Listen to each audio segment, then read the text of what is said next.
Slogan এসেছে বলছেন, এটিও কি সেরকম কোনো ক্লাস্টার থেকে এসেছে? আমি দেখেন আমি একদম স্ট্রংলি বলছি একটা লিগ ধরে ধরে জবাই জানি না এ ধরনের কোনো স্লোগান দেওয়া হয়নি। আচ্ছা, স্লোগানটা আমরা চেঞ্জ করেছি এবং বাংলাদেশের পলিটিক্সে এই স্লোগানের ট্রেডিশনটাকে এবারই আন্দোলনে ভেঙেছে। স্লোগানটা যদি একটু পরিষ্কারভাবে আপনারা শোনেন, এখনো আপনারা চাইলে লাইভ করতে পারেন, আই চ্যালেঞ্জ। স্লোগানটা হচ্ছে একটা লিগ ধরে ধরে জেলে ভর।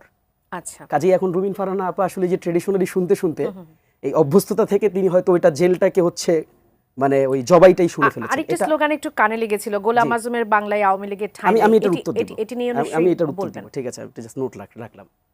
তো দেখেন এটাকে আসলে এইভাবে করে দেখার সুযোগ নাই, মানে পুরো ফ্রেমটা যেভাবে আপা দেখিয়েছেন আর কি, ফ্রেমটা এরকম না। এই আন্দোলনটা মানে কোনো অ্যাগ্রেসিভ কোনো মুভমেন্ট না, এই আন্দোলনটা একটা যৌক্তিক দাবির বিপরীতে মুভমেন্ট এবং এখানে জবাই টবাই টাইপ কোনো ধরনের শব্দ এখানে মানে চ্যানেল 24 এর যে কোনো content you can edit sound, but whatever, আমি সেই জায়গায় যাচ্ছি না।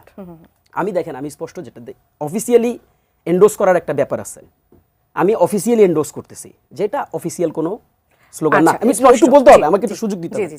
আপা যেহেতু দেখিয়েছেন, ডেফিনেটলি একটা এভিডেন্স নিয়ে এসেছেন। আমি কেন চ্যালেঞ্জ করছি দেখেন, আমি বারবার বলেছি এখানে ডিফারেন্ট ক্লাস্টার্স আছে। আপনাকে বুঝতে হবে যে এখানে জুলাই আগস্টের সাথে কানেক্টেড মিনিমাম 36টা 38টার মতন সংগঠন আছে এবং যেটা হয়েছে এটা ডিফারেন্ট ক্লাস্টারে তারা বিভক্ত হয়ে বিভিন্নভাবে স্লোগানগুলো দিয়েছে।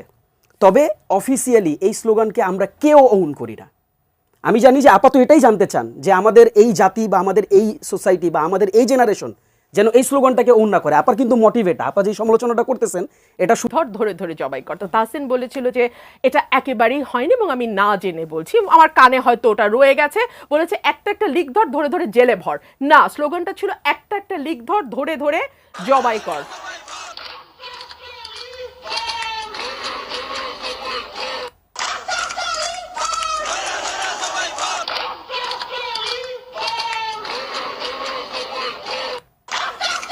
এই যে ধরুন প্রচন্ড রকম অসহিষ্ণুতার যে চাষ, আমি জানি না এটা কি শাহবাগ এলাকাটার সমস্যা কিনা জানি না, তাদেরই কেন জানি চরম অসহিষ্ণুতা।